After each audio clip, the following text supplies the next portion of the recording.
Martha Williams froze mid-sip, her coffee cup trembling as the live stream filled her tablet screen. A massive male lion trapped in steel jaws, blood pooling beneath his mangled leg, while 5 lionesses circled in desperate fury. The chat exploded with frantic messages as a young man with a prosthetic leg stepped into frame, approaching the deadly pride with nothing but bare hands. This wasn't another nature documentary. This was happening right now. In Florida, Vietnam veteran Tom Harrison dropped his remote, his weathered hands instinctively reaching for the phone as memories of wounded soldiers flooded back. The lion's labored breathing echoed through both their speakers, a sound too familiar, too final. "Dear God," Martha whispered, watching the man kneel just feet from certain death. "That boy's walking into hell itself." The camera shook as someone screamed off screen. A timer appeared. Estimated survival time, 6 hours. Who was this stranger risking everything? And why were those lionesses letting him get so close? Leave a like and share your thoughts in the comments along with the city you're watching from now. Let's continue with the story. 48 hours earlier, James Jimmy Parker had awakened to another day of borrowed time. The former Marine medic pulled himself from his narrow cot in the Masai Mara research station, his prosthetic leg clicking against the metal frame. 6 months. That's what the doctors in Nairobi had given him after the pancreatic cancer diagnosis. 6 months to make peace with a life that had already taken too much.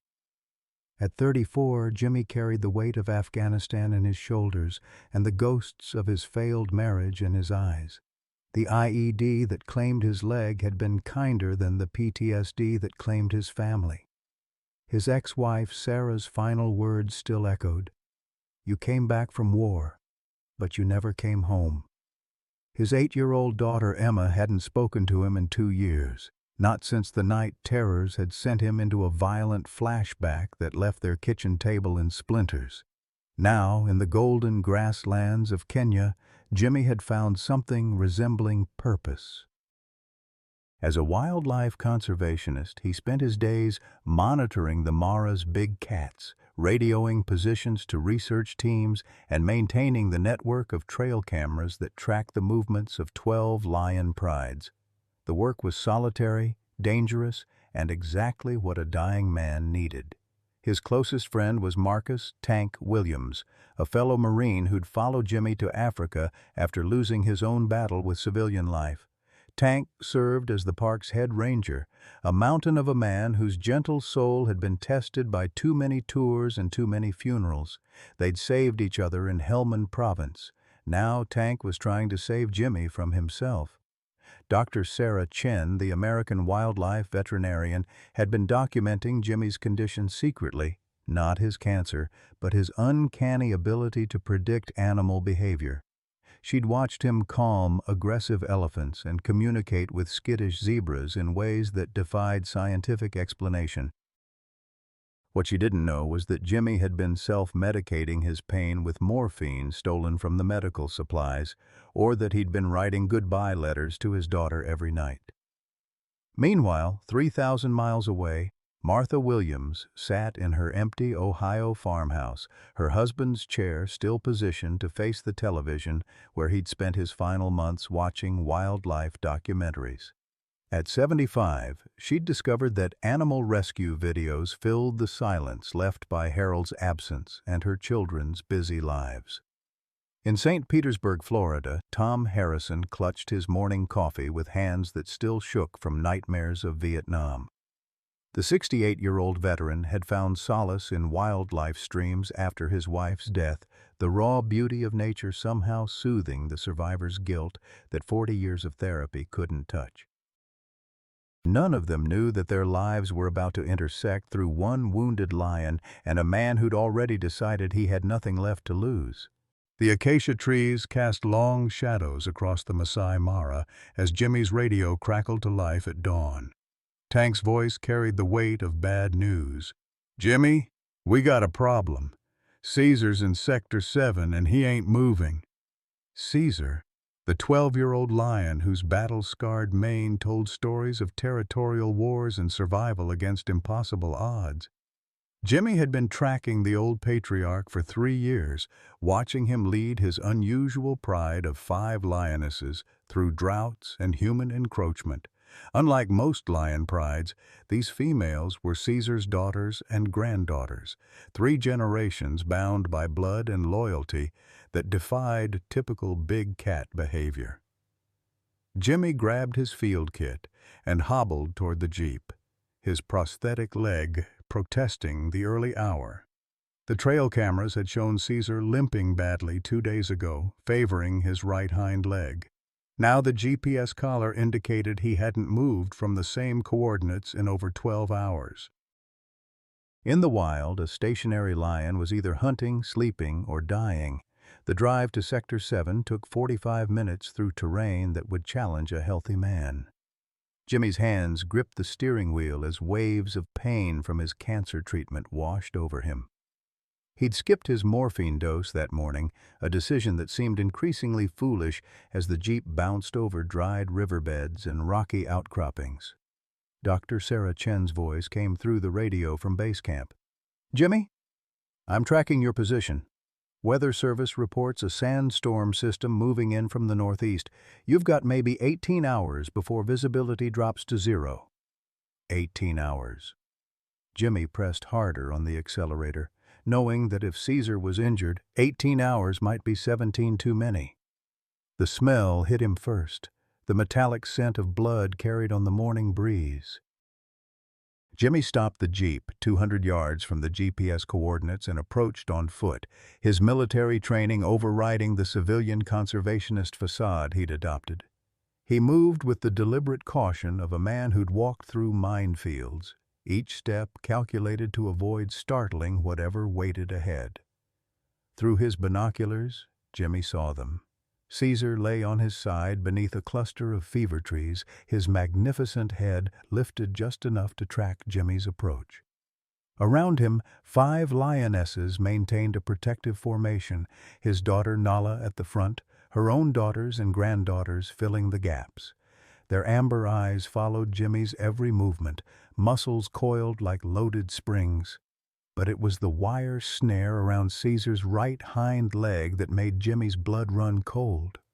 The crude trap designed by poachers for rhinos had tightened with every movement the lion made. 3 days of struggling had embedded the wire deep into muscle and sinew, creating a tourniquet that was slowly killing Caesar from the inside out. Jimmy keyed his radio. "Tank, I need you out here, now. And bring the veterinary kit." "Copy that. What's the situation?" "Poacher's snare. Caesar's caught bad, and his girls aren't going anywhere." The silence on the radio stretched long enough for Jimmy to count his own heartbeats. Finally, Tank's voice returned, heavy with the weight of procedure and friendship. "Jimmy, you know the protocol. We call headquarters, get a trank team, do this by the book. By the time headquarters mobilizes a team, Caesar will be dead." Jimmy studied the wound through his binoculars. Infection was already setting in. He could see the swelling, the discoloration that meant sepsis wasn't far behind. "I'm going in. Like hell you are. Those lionesses will tear you apart." Jimmy lowered the binoculars and felt the familiar weight of command settling on his shoulders. In Afghanistan, he'd made similar calculations: risk versus reward, potential loss versus certain death. The mathematics of triage in a world where good intentions weren't enough to save everyone. "Tank, remember Kandahar? That roadside bomb that took out the school bus?" Another pause. "Yeah, I remember. You said we should wait for the bomb squad. I said those kids were bleeding out. What did we do? We saved 7 kids and nearly got ourselves killed. And if we'd waited?" Tank's sigh carried across the radio waves. "All 12 would have died." Dr. Chen's voice interrupted their conversation. "Gentlemen, I'm initiating emergency live stream protocol. If we're doing this, the world needs to see it. Maybe the footage will help shut down these poaching operations. Jimmy hadn't considered an audience. In the Marines, heroic stupidity was witnessed only by the men who shared your foxhole. But as he approached Caesar and the Lionesses, he realized that dying anonymously in the African bush wasn't necessarily better than dying on camera. At least this way, his daughter might see that her father had died trying to save something instead of destroy it. Caesar lifted his great head as Jimmy drew within 50 feet. Their eyes met across the space between human and wild, and in that moment, Jimmy recognized something familiar in the lion's gaze. It was the same expression he'd seen in the mirror every morning since his diagnosis, the look of a fighter who wasn't ready to quit, even when his body was betraying him. The lionesses tensed as Jimmy took another step forward, but none of them charged.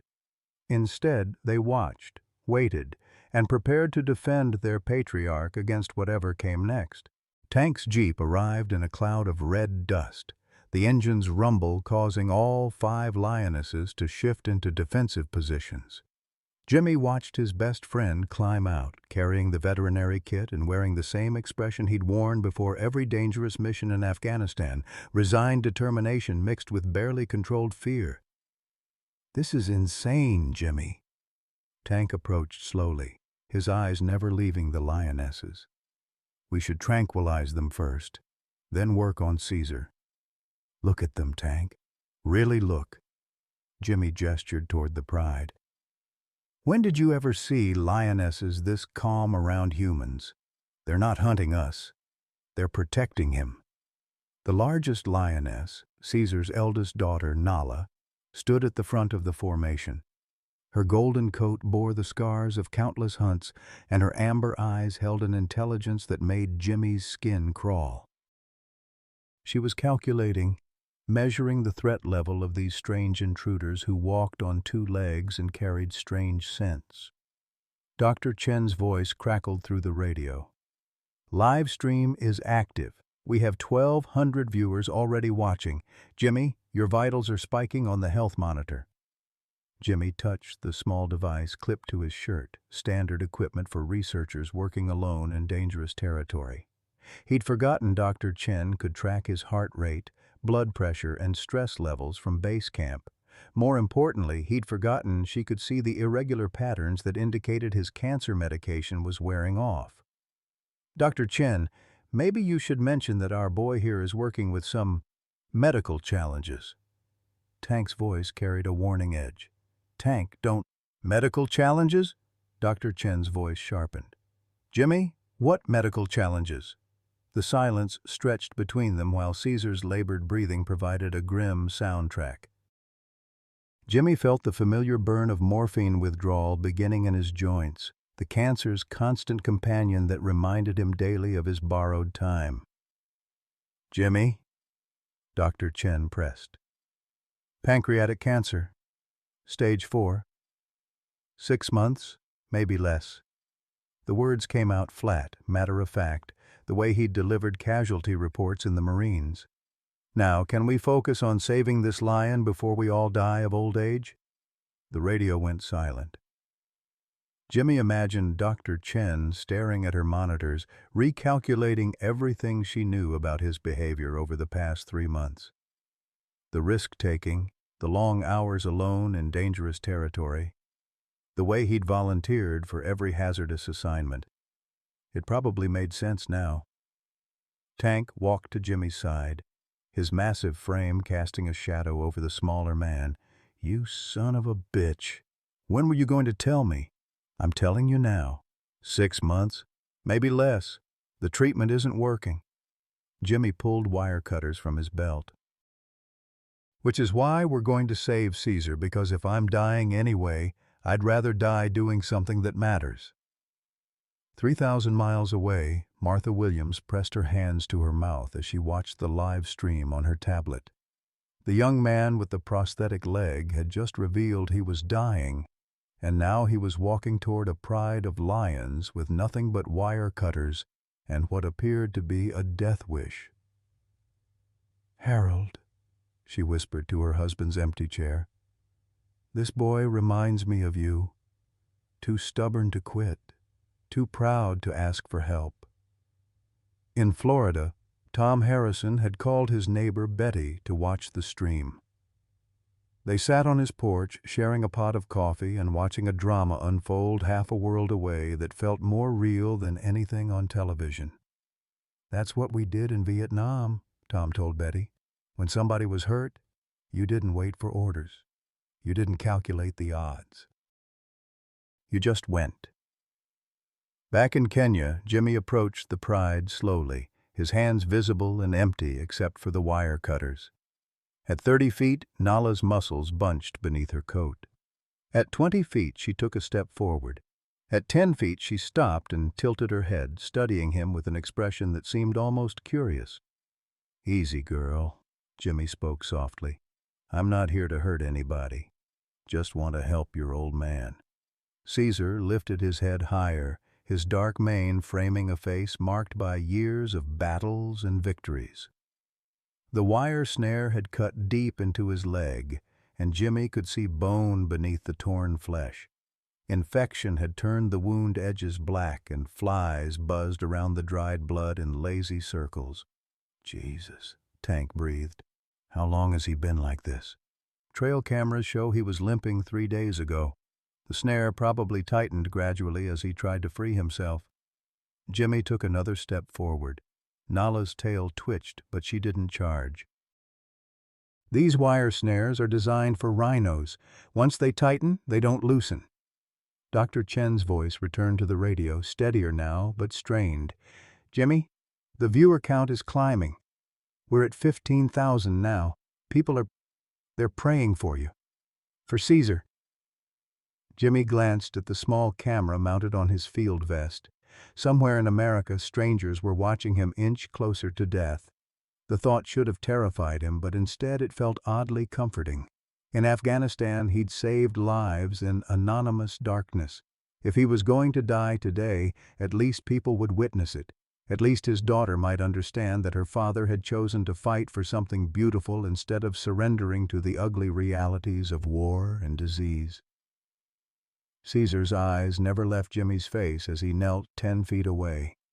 The great lion's breathing was shallow, labored, but his gaze remained alert. There was something in those golden eyes that transcended species, a recognition of one warrior sizing up another. "I know what it's like," Jimmy whispered, though he knew the camera would pick up his words. "I know what it's like to be trapped by something you can't fight. But your girls need you to keep fighting, just like my girl needed me to keep fighting."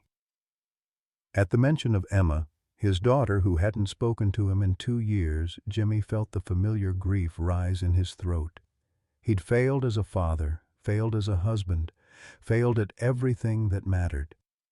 But maybe, just maybe, he could succeed at this one thing. Caesar's eyes seemed to understand.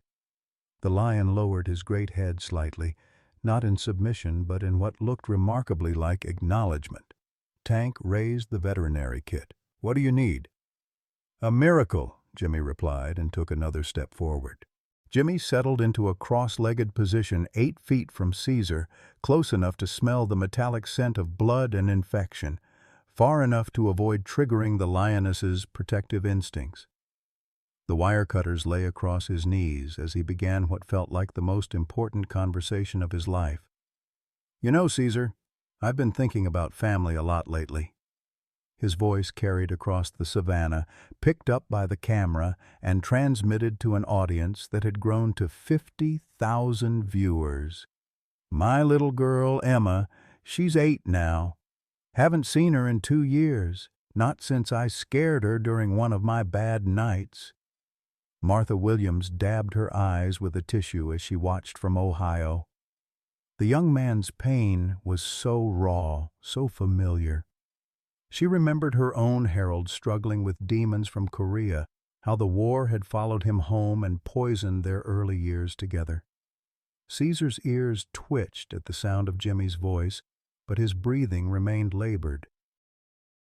The wire snare had created a tourniquet effect, and Jimmy could see the leg beginning to discolor below the wound. Time was running out faster than he'd hoped. Emma used to ask me about the war, Jimmy continued. She'd touch my prosthetic leg and ask if it hurt. I told her it didn't, but that was a lie. Everything hurts when you come back broken. In Florida, Tom Harrison gripped his coffee cup tighter.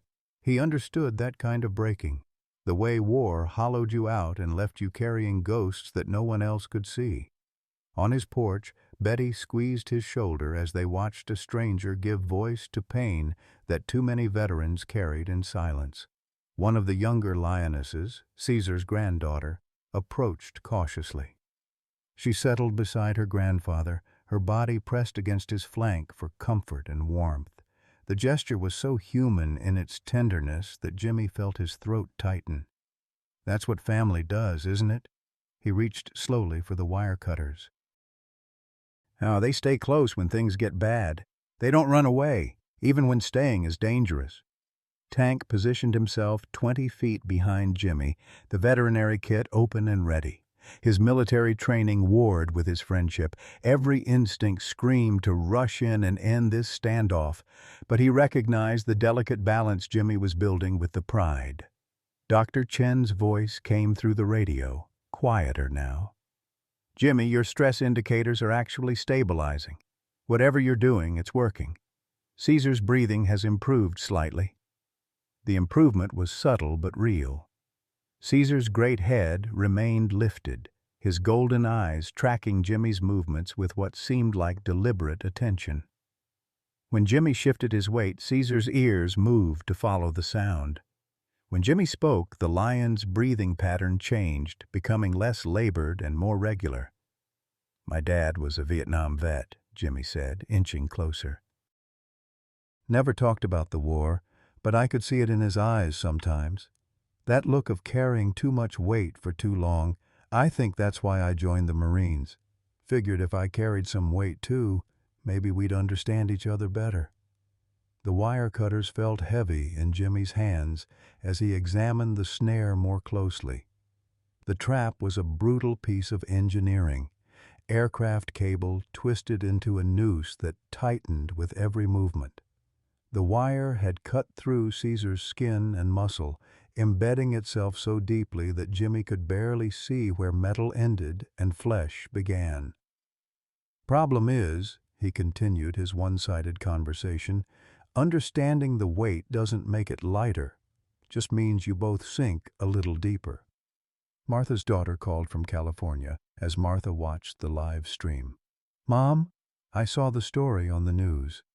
Are you watching this? I am, sweetheart. This young man, he reminds me of your father. Same stubborn courage. Mom, I was thinking maybe I could visit next week. It's been too long. Martha's eyes filled with tears as she watched Jimmy reach toward Caesar's wounded leg. I'd like that very much. The global audience had reached 100,000 viewers, comments flooding in from around the world, prayers in dozens of languages, offers of financial support for wildlife conservation, and stories from people who recognized their own struggles in Jimmy's words. The thing about being broken, Jimmy said as his fingers touched the wire snare, is you start thinking you're only good for breaking other things.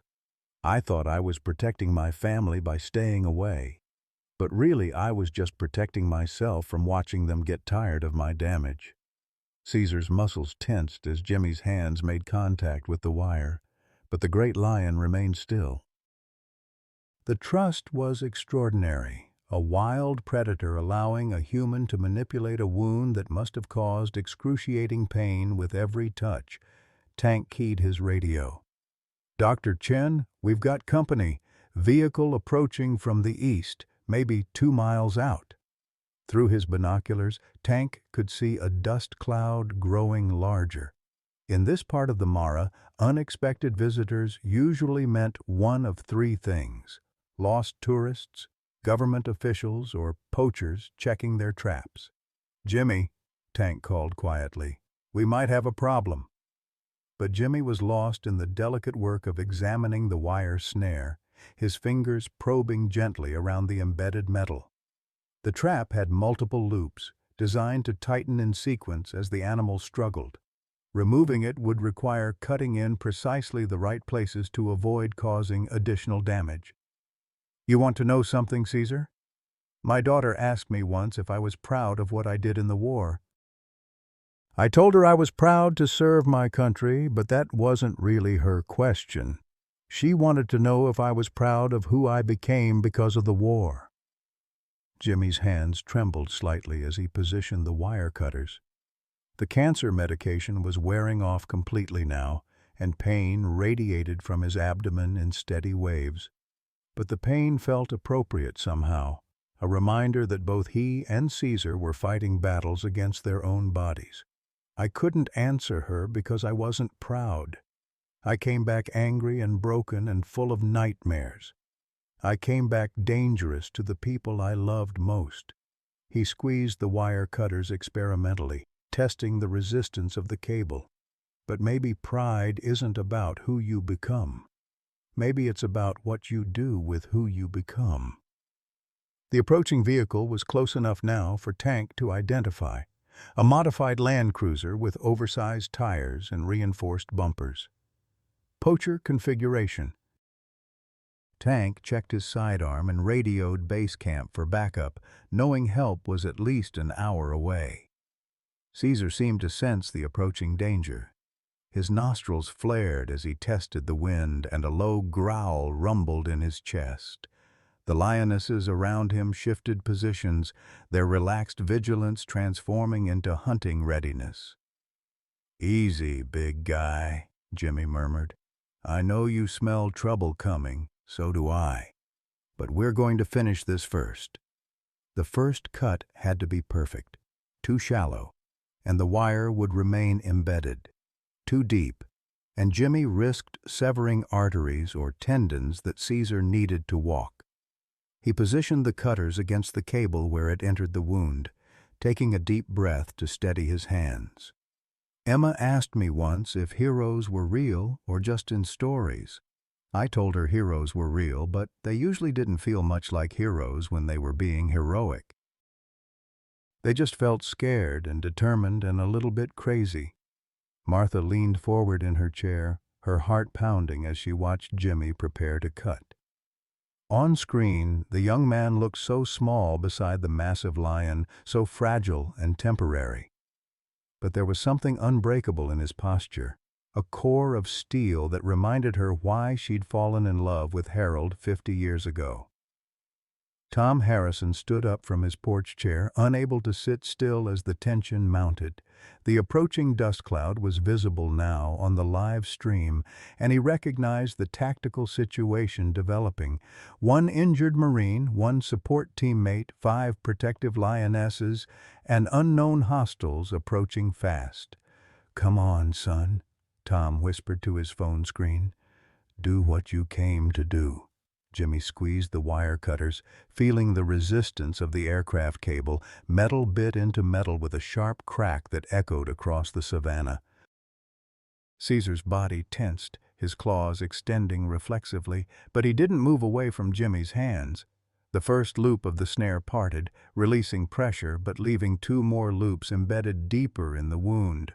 Blood began flowing more freely, a good sign that circulation was returning, but also a sign that time was running out in multiple ways. The dust cloud was close enough now to make out individual figures in the approaching vehicle. Tank counted at least 3 occupants, possibly more, and they were driving with the urgency of people who knew exactly where they were going. "Jimmy," Tank called urgently, "whatever you're going to do, do it fast."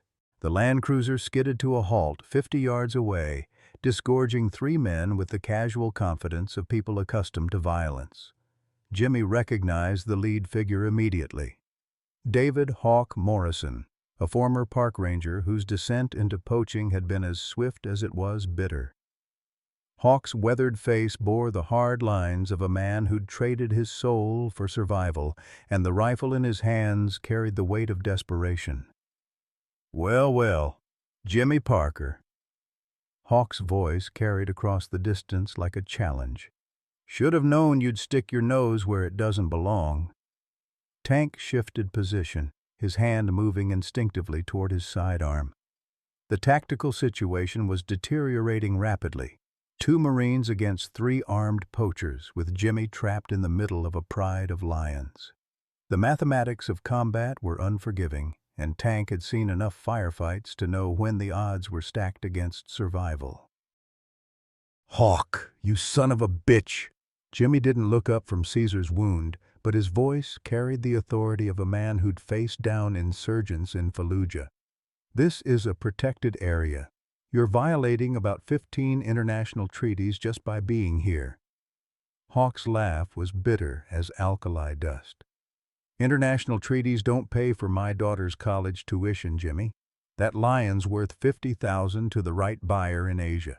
His mane alone will fetch 15 grand. The global audience watching the live stream had exploded to over 300,000 viewers. Comments flooded in from around the world, offers of money, prayers in dozens of languages, and a growing chorus of people demanding that someone, somewhere, send help.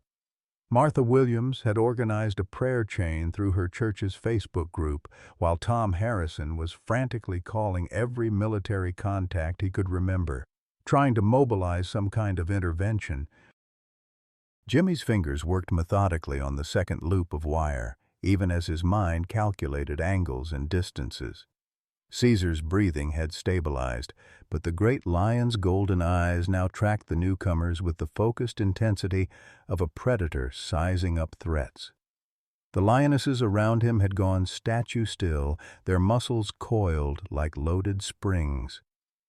"Your daughter," Jimmy said quietly, his wire cutters biting into the cable. "She know what you're doing out here, Hawk. She know her tuition money comes from butchering the animals you used to protect." The question hit home. Hawk's rifle wavered slightly, and for a moment the hard mask slipped to reveal something raw and wounded underneath.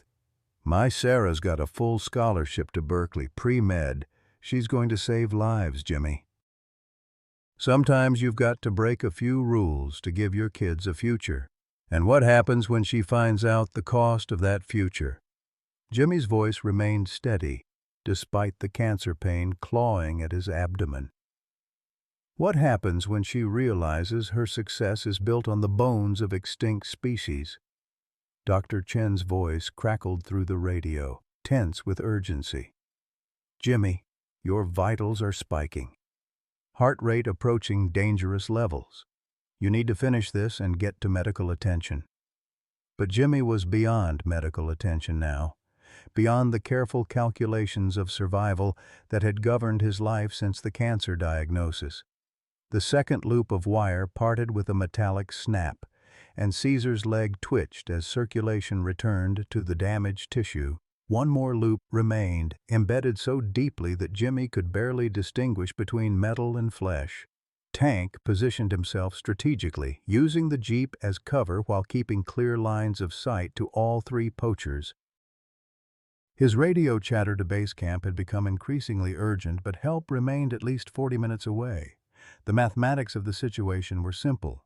Jimmy was going to finish freeing Caesar, or they were all going to die trying. "Jimmy, step away from the lion." Hawk's rifle was now trained directly on him. "I don't want to hurt you, but that animal belongs to me now. I set the trap fair and square." "Fair and square?" Jimmy's laugh was harsh as sandpaper. "You set an illegal snare in a protected area to kill an endangered species. I'm not sure you understand what fair means anymore." In the distance, the promised sandstorm was building on the horizon, a wall of red dust that would reduce visibility to 0 within hours. The approaching weather system added another layer of urgency to an already desperate situation. If the storm hit before Caesar was freed, the lion would die slowly and alone, while Jimmy and Tank would be trapped in the open with 3 armed poachers. Martha Williams was openly weeping as she watched the confrontation unfold on her tablet screen. The young man's courage reminded her so forcefully of Harold during his final battle with lung cancer, the same stubborn refusal to surrender. the same willingness to fight for something larger than himself. She'd called her daughter in California, who was now watching the stream with her own children, 3 generations united by a stranger's struggle, half a world away. "Grandma, is the lion going to be okay?" her 7-year-old grandson asked. "I don't know, sweetheart, but sometimes we have to hope for miracles." Tom Harrison had abandoned his porch and was now pacing his living room, the live stream playing on his television while he worked his phone. His calls to military contacts had yielded sympathy, but no immediate assistance. Kenya was sovereign territory, and unauthorized military intervention was impossible. The best he could do was alert the Kenyan Wildlife Service, who were already en route but still hours away. Caesar suddenly lifted his great head higher, his nostrils flaring as he tested the wind. The approaching storm carried the scent of rain and dust, but underneath those natural smells was something else. The acrid tang of fierce sweat from the poachers, the metallic bite of gun oil, and the familiar scent of the human who was trying to save his life. "Easy, old man," Jimmy whispered, positioning the wire cutters around the final loop. "Almost there. Just hold still for 30 more seconds." But 30 seconds might as well have been 30 minutes. Hawk was advancing slowly, his rifle trained on Jimmy's center mass. Behind him, his 2 companions spread out to create overlapping fields of fire, a classic pincer movement that would make escape impossible once they committed to action. "Last warning, Jimmy." "Step away from the lion." Jimmy's hands were steady as he prepared to make the final cut, despite the cancer medication wearing off and the immediate threat of violent death. The 3rd loop of wire was the deepest, twisted so tightly into Caesar's flesh that removing it would require precise pressure and perfect timing. One wrong move could sever an artery and kill the lion faster than any poacher's bullet. "You know what I learned in Afghanistan, Hawk?" Jimmy's voice carried the calm certainty of a man who'd made peace with his mortality. "Sometimes the choice isn't between living and dying. Sometimes it's between dying for something worthless and dying for something that matters." The wire cutters bit into the final loop just as Hawk's finger tightened on the trigger. Caesar's body tensed as the last constraint parted, and suddenly the great lion was free, wounded but mobile, angry and protective of the human who'd risked everything to save him. What happened next would be debated by animal behaviorists for years to come.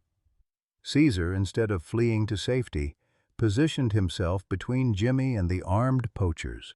The 5 lionesses spread out in a defensive formation that any military tactician would recognize, a protective perimeter with overlapping zones of responsibility.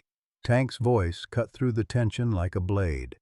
"Hawk, you've got about 5 seconds to reconsider your life choices, because those lions just decided which side they're on, and it ain't yours." The lead poacher's rifle wavered as he found himself staring down 6 apex predators who had apparently adopted a wounded Marine as part of their pride. Caesar's low growl was like distant thunder, a sound that spoke to something primal in human DNA, the ancient knowledge that lions were not to be trifled with. "This is impossible," one of Hawk's companions whispered. "Lions don't protect humans." But the evidence was undeniable. Caesar stood over Jimmy's kneeling form like a golden guardian, his dark mane bristling with territorial aggression. The lionesses had formed a loose circle around both male figures, their tails twitching with barely contained violence. Every predatory instinct they possessed was focused on the 3 men with guns. Jimmy slowly rose to his feet, his hand resting lightly on Caesar's flank. The contact between human and lion was electric, a connection that transcended species and spoke to something deeper than domestication or training. It was recognition, one warrior acknowledging another, one protector understanding the duty that bound them both. The live stream audience had grown to over 500,000 viewers, with major news networks beginning to pick up the feed. Governments were being contacted, diplomatic channels activated, and somewhere in the bureaucratic machinery of international relations, people were scrambling to respond to a crisis that was unfolding in real time before a global audience. But for Jimmy Parker, standing in the shadow of a lion he'd saved and surrounded by a pride that had claimed him as family, the only thing that mattered was the choice he'd made and the price he was willing to pay for it.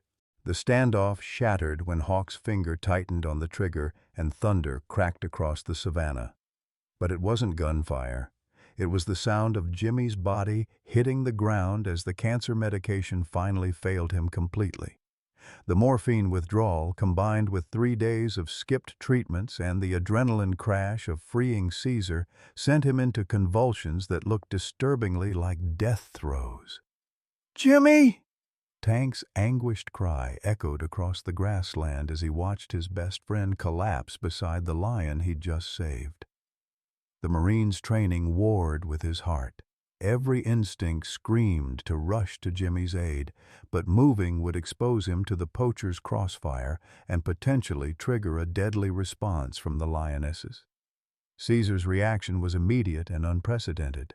The great lion lowered his massive head to sniff Jimmy's prone form, then released a roar that seemed to shake the earth itself. It wasn't the hunting call of a predator or the territorial warning of a dominant male. It was something else entirely. A sound that spoke of loss and protection and an intelligence that transcended anything scientists thought they understood about lion behavior. Martha Williams screamed at her tablet screen from Ohio, her arthritis-gnarled hands pressed against her mouth as she watched the young man who'd reminded her so much of Harold convulsing in the African dust. "No, no, no, not like this. He can't die like this." The global audience watching the live stream exploded into chaos. Comments flooded in faster than the platform could process them. Prayers, curses, desperate pleas for someone to help. The viewer count had surpassed 800,000 as major news networks picked up the feed, but all those watching eyes couldn't bridge the thousands of miles between digital observation and physical intervention. "Doctor." Chen's voice crackled through the radio, tight with professional control barely containing personal panic. "Tank, I need you to get to Jimmy now. His vitals are crashing, heart rate dropping, blood pressure falling. He's going into shock." But Tank couldn't move. Hawk's rifle was still trained on the spot where Jimmy had fallen, and any sudden movement would likely result in gunfire that could kill both Jimmy and potentially wound Caesar again. The tactical situation had evolved from dangerous to impossible. A dying Marine, a wounded lion, 5 protective lionesses, and 3 armed poachers in a standoff that could only end in tragedy. Tom Harrison was on his feet in Florida, his weathered hands gripping his phone as he watched a scene that triggered every nightmare memory from Vietnam. He'd seen too many good men die in foreign soil, too many heroes bleed out while politics and procedures prevented help from arriving. His voice shook as he called his congressman's emergency line, knowing it was futile but needing to do something, anything. "This is Tom Harrison, veteran registration number 77419. There's an American dying in Kenya right now, and I need someone with authority to get him help." Caesar's behavior became even more extraordinary as Jimmy's convulsions intensified. The lion positioned his massive body to shield Jimmy from the poacher's line of sight, then began what could only be described as grooming behavior, gently licking Jimmy's face and hands with a tongue large enough to cover the man's entire head. The gentleness was stunning. A 400-pound predator treating a human with the same tenderness he might show a wounded cub. "Jesus Christ," one of Hawk's companions whispered. "I've never seen anything like this." Hawk's rifle wavered as he watched the scene unfold. His own daughter Sarah was pre-med, studying animal behavior as part of her coursework, and he knew she would never forgive him if she learned he'd killed a man who was being protected by wild lions. But $50,000 was $50,000, and his conscience had been a luxury he couldn't afford for years. The Lionesses had formed a tighter circle around Jimmy and Caesar, their golden eyes fixed on the three men with weapons.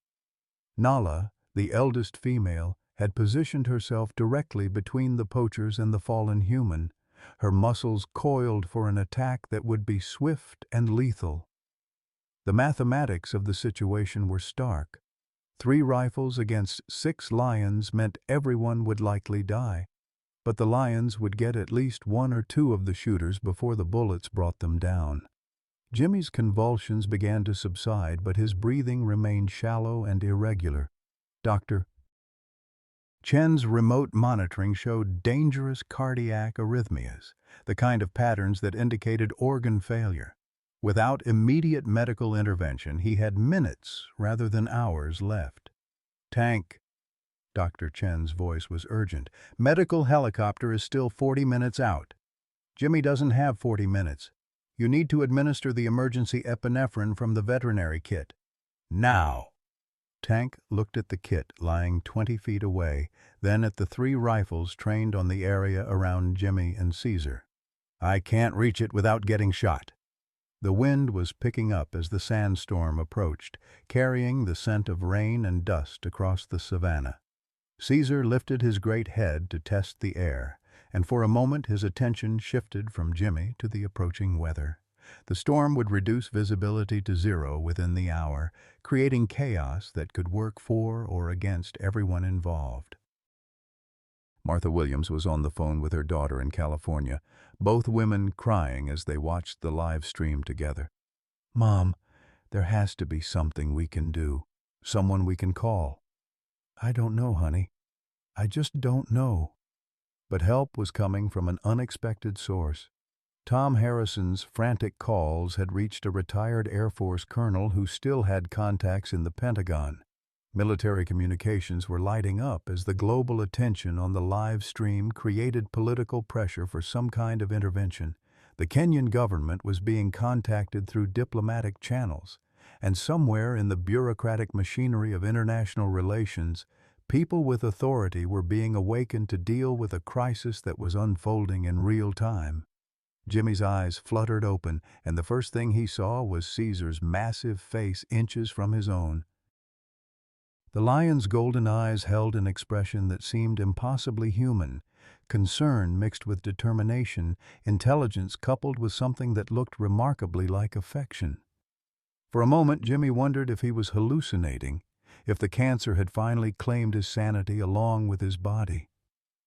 Easy, big guy, Jimmy whispered, his voice barely audible. I'm okay. We're okay. But they weren't okay. Jimmy could feel his heart struggling to maintain rhythm, could taste the metallic tang of internal bleeding. The cancer had accelerated under the stress of the past few days, and his body was shutting down system by system. He'd known this moment would come eventually, but he'd hoped to die somewhere clean and quiet, maybe with a chance to talk to his daughter one last time. Caesar seemed to understand that something was wrong. The lion's rumbling purr vibrated through Jimmy's chest, a sound that was both comforting and heartbreaking. Here was a wild predator, a creature that should have no reason to care about human suffering, providing comfort in what might be Jimmy's final moments. The live stream audience had grown to over 1 million viewers, with hashtags trending globally as people shared the footage across every social media platform. But all those watching eyes couldn't bridge the gap between digital sympathy and physical help. Jimmy Parker was dying in the African dust, protected by a lion he'd saved, surrounded by a pride that had adopted him as family, while the world watched helplessly through their screens. Tank made his decision. Hawk, if you're going to shoot me, but I'm going to save my friend. He started moving toward the veterinary kit, knowing that the next few seconds would determine whether heroism or tragedy would define this moment. Tank's movement toward the medical kit triggered a chain reaction that would be analyzed by military strategists and animal behaviorists for decades to come. As he took his first step, Nall released a warning growl that froze every human on the savannah. But it wasn't directed at Tank. It was aimed squarely at Hawk and his rifle. "Don't move!" Hawk commanded, but his voice lacked conviction. The sight of a 300-pound lioness positioning herself between him and the wounded Marine had shaken something fundamental in his worldview. These weren't just animals operating on instinct, they were making deliberate tactical decisions. Tank continued his advance toward the veterinary kit, moving with the deliberate calm of a man who'd walked through minefields in Kandahar. Each step was calculated, measured, designed to project confidence rather than aggression.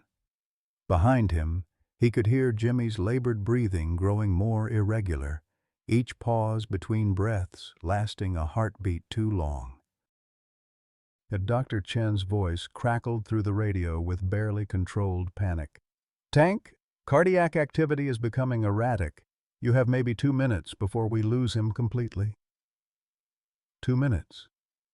Tank had defused IEDs with less time on the clock, had pulled wounded Marines from burning vehicles with seconds to spare. But those situations hadn't involved wild lions and armed poachers and a global audience watching every movement through a live stream that had crashed 3 separate servers from the sheer volume of viewers. Martha Williams was praying aloud in Ohio, her voice joining a chorus of similar prayers being offered in dozens of languages around the world.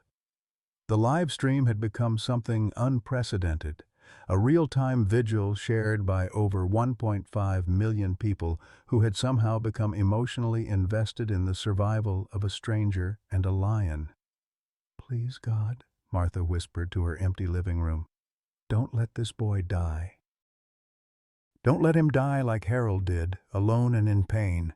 But Jimmy wasn't alone. Caesar had positioned his massive bulk to provide both warmth and protection, the lion's steady breathing creating a rhythm that seemed to stabilize Jimmy's own erratic heartbeat. The connection between them was visible even through the grainy camera feed.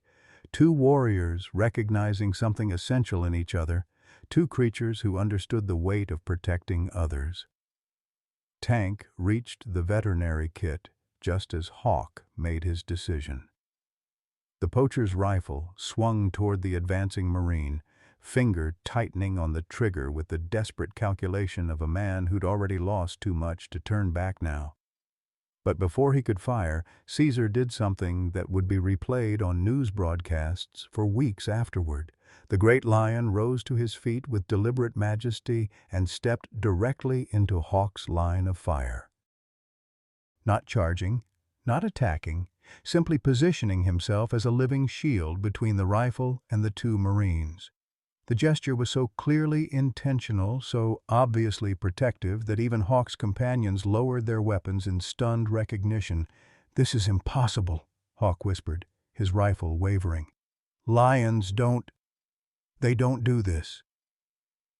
Tom Harrison was shouting at his television screen in Florida, his voice hoarse with emotion. "That's what courage looks like, you son of a bitch.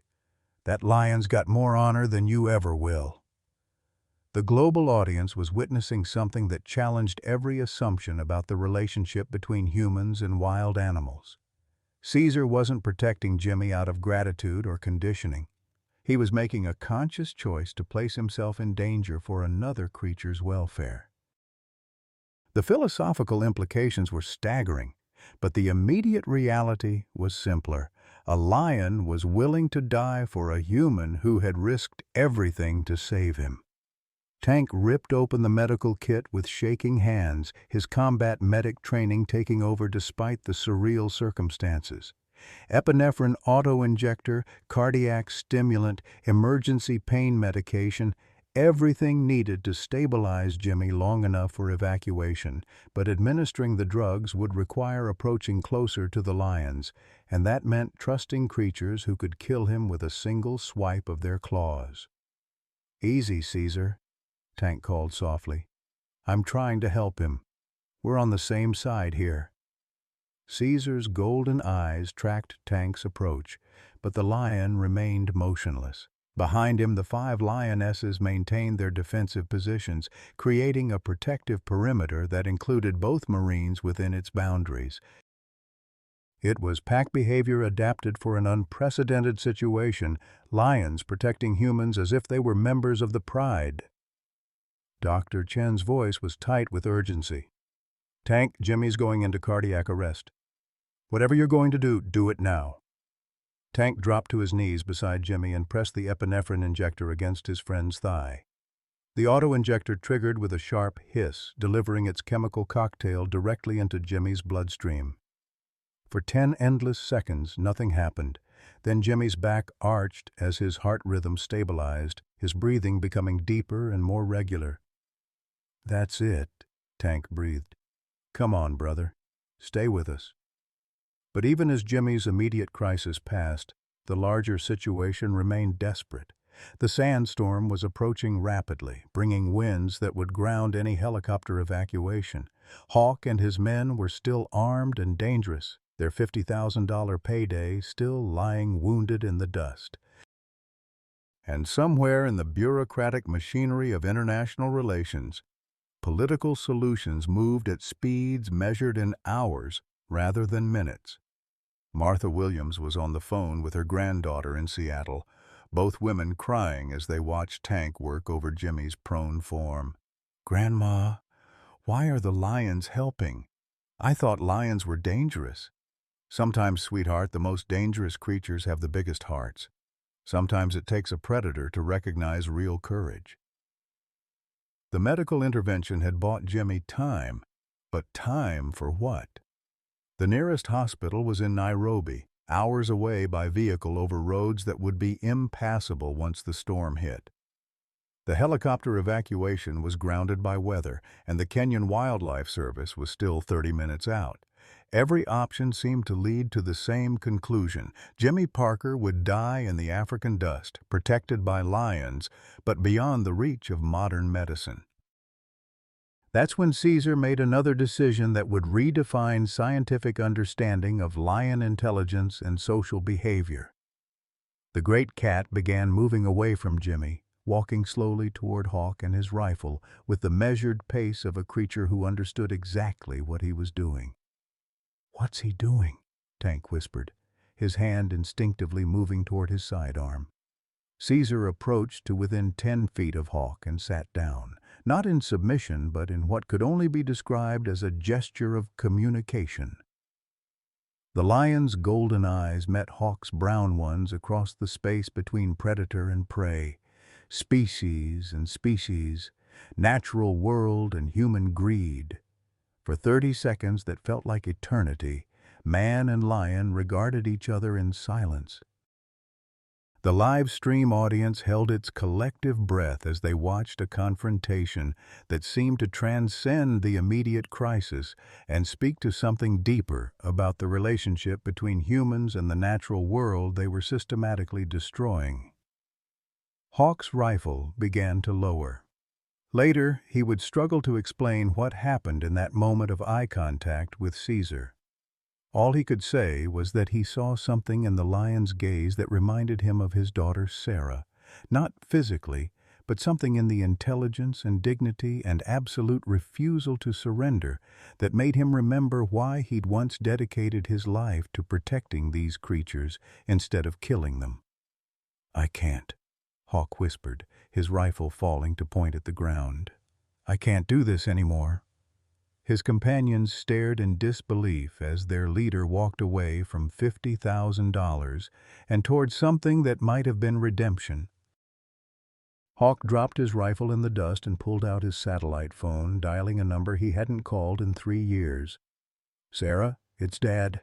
I know you don't want to talk to me, but I need you to see something. There's a live stream, a man and a lion, and I think I just remembered who I used to be." The global audience erupted as news of Hawk's surrender spread through the comment streams. But the celebration was premature. Jimmy was still dying, the storm was still approaching, and Caesar was still wounded despite his miraculous recovery. The immediate crisis had passed, but the larger questions remained unanswered. That's when the sound of rotor blades cut through the wind and a helicopter appeared on the horizon with Kenyan Wildlife Service markings. But it wasn't alone. Behind it came two more aircraft, one carrying medical personnel and the other filled with camera crews from international news organizations.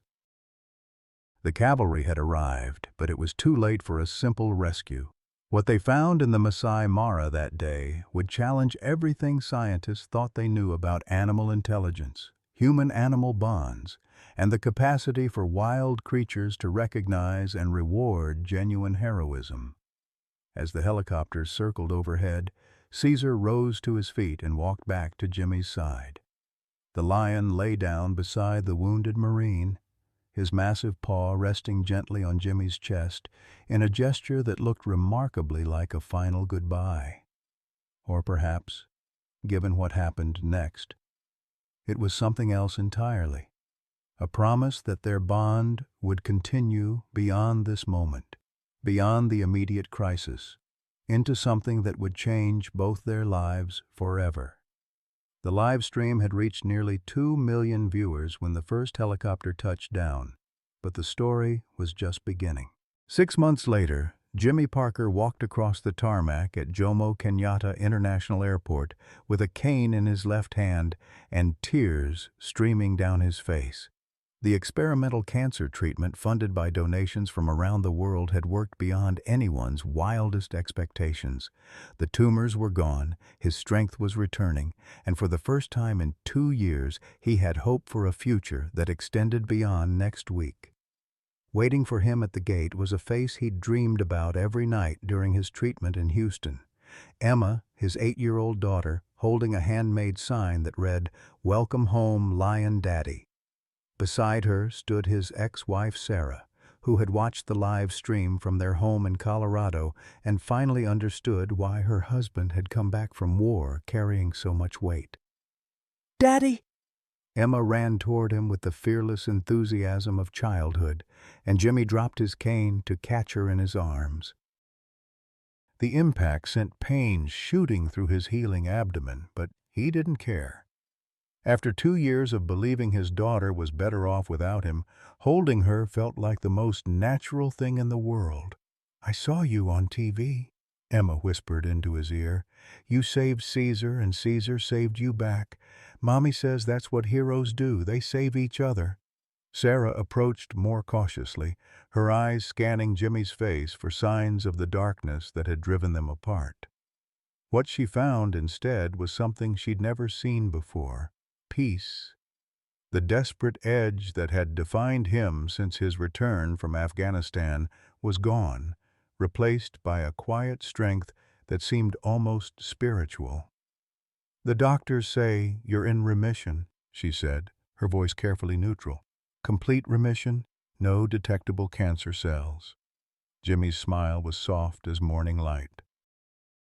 "Seems like I'm too stubborn to die after all." They walked together toward baggage claim, a family reunited by circumstances none of them could have imagined. The global attention from the live stream had changed everything.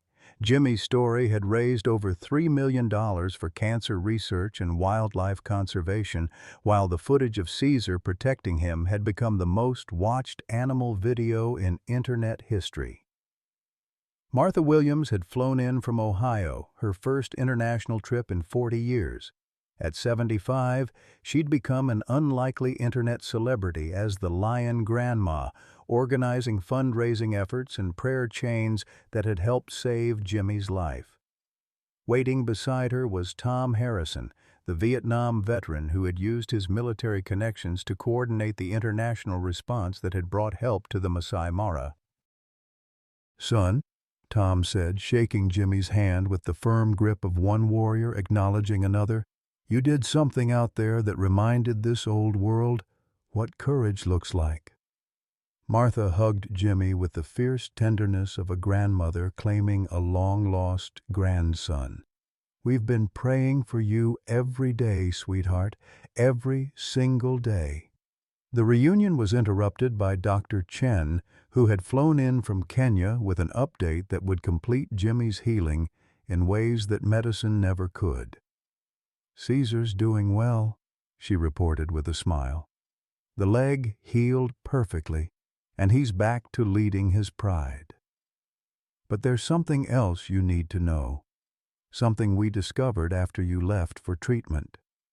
She pulled out her tablet and showed Jimmy a series of photographs taken over the past 6 months.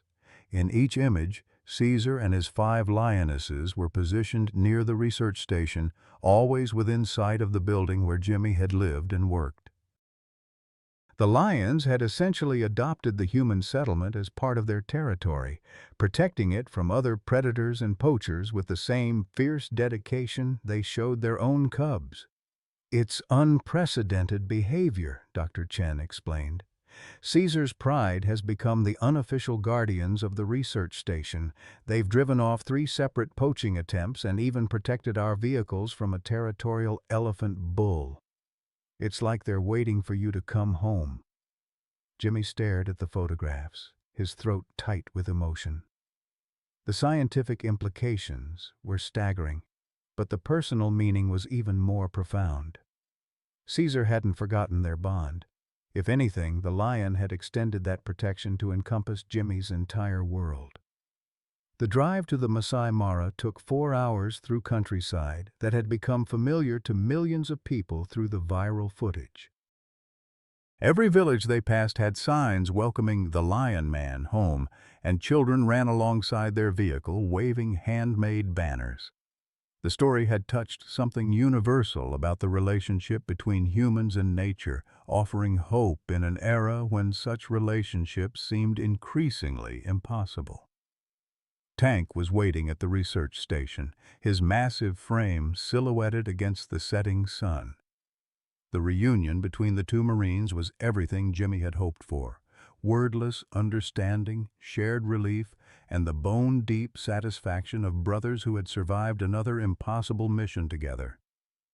"Caesar's been asking about you," Tank said with a grin that didn't quite hide the emotion in his eyes. "Every day around sunset he comes to that ridge overlooking the station and just watches, like he's waiting for something." As if summoned by his name, a familiar roar echoed across the savannah. Jimmy's heart raced as he recognized the sound, not the territorial challenge of a hunting predator, but something warmer, more welcoming. It was a greeting, a declaration that the prodigal had returned. They climbed into the jeep and drove to the ridge where Caesar held court each evening. The great lion was there as promised, his magnificent mane catching the last rays of sunlight as he surveyed his domain. Beside him sat the 5 lionesses, their golden eyes tracking the approaching vehicle with recognition rather than wariness. Jimmy climbed out of the jeep slowly, his cane forgotten in the back seat. Caesar lifted his massive head and regarded the returning human with an expression that seemed to hold infinite wisdom and patience. For a moment, man and lion simply looked at each other across the space between species, remembering a bond forged in pain and sealed with trust. Then Caesar rose to his feet and walked toward Jimmy with the measured dignity of royalty greeting an honored guest. The lion stopped 3 feet away, close enough for Jimmy to smell his wild scent, far enough to maintain the respect that such creatures deserved. They stood together in the fading light, predator and protector, each carrying scars that told stories of survival and sacrifice. Emma had been watching from the jeep with wide eyes, but now she climbed out and walked toward the lions with the fearless curiosity of childhood. Sarah started to protest, but Jimmy held up his hand. "It's okay," he said quietly. "They know she's family." Nal, the eldest lioness, approached Emma with the careful attention of a grandmother meeting a new grandchild. The child and the predator regarded each other with mutual fascination, separated by evolution but connected by something deeper than genetics. Emma reached out her small hand, and Nala lowered her great head to accept the touch with regal grace. "They're beautiful, Daddy," Emma whispered. "They're the most beautiful things I've ever seen."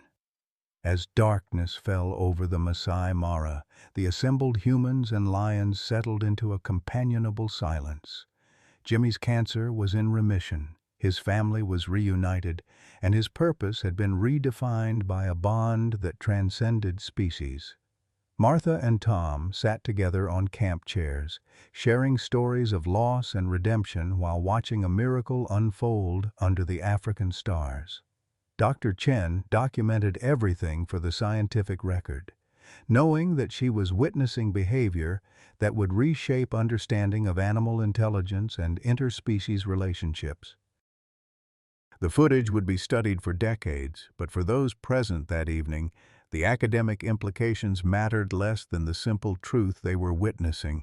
Love and loyalty existed in forms that had nothing to do with DNA and everything to do with choice. Hawk Morrison arrived as they were preparing to leave, driving the same Land Cruiser he'd once used for poaching, but now painted with wildlife service markings. His transformation had been as dramatic as Jimmy's healing. The former poacher now worked as a ranger, using his knowledge of illegal hunting to protect the very animals he'd once pursued. My daughter's pre-med program required her to do a research project on animal behavior, Hawk explained to Jimmy. She chose your story with Caesar. Her professor said it was the most compelling evidence for animal emotional intelligence he'd ever reviewed. She's going to specialize in wildlife conservation medicine because of what happened here. The circle was complete. Sarah Morrison would dedicate her career to healing the animals her father had once wounded, while Jimmy Parker would spend his remaining years, however many the universe granted him, protecting the creatures that had shown him the true meaning of family. As they drove back to the research station that night, Caesar and his pride flanked their vehicle like an honor guard, escorting their human family home. The lions would maintain their vigil for years to come, protecting the humans who had shown them kindness and raising cubs who would grow up understanding that some bonds transcended the natural order. Jimmy called his ex-wife Sarah that night from his rebuilt quarters at the research station. "I want to come home," he said. "Not to visit, but to come home for real, to be the husband and father I should have been from the beginning." "The nightmares?" she asked.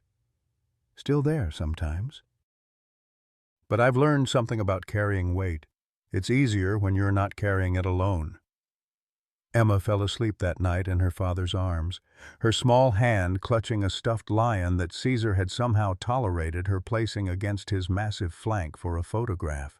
She would grow up knowing that courage came in many forms, that family could extend beyond species, and that sometimes the most unlikely friendships could change the world.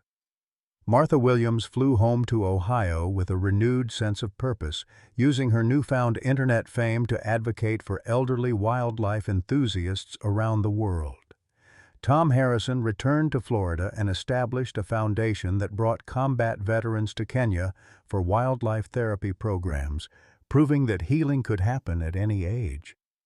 And every evening at sunset, if you knew where to look on the Masai Mara, you could see Caesar and his pride positioned on the ridge overlooking the research station.